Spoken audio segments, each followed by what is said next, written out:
اس پہ لکھا ہوتا ہے کہ یہ اللہ اللہ آپ نے کرنی ہے. ساری زندگی کسی اسکول میں داخل ہو گئے اور وہاں جا کے آپ نصاب ہی نہ پڑھیں, کتاب ہی نہ کھولیں تو پاس ہو جائیں گے؟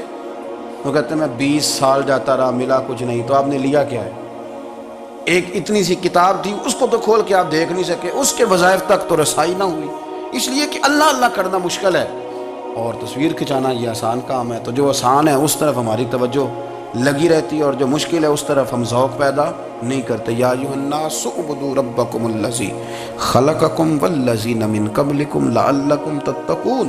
اے لوگو اس رب کی عبادت کرو جس نے تمہیں پیدا کیا اور تم سے پہلوں کو پیدا کیا, اس لیے عبادت کرو کہ تم پرہیزگار ہو جاؤ گے. مالک سمجھنے کی توفیق عطا فرمائے.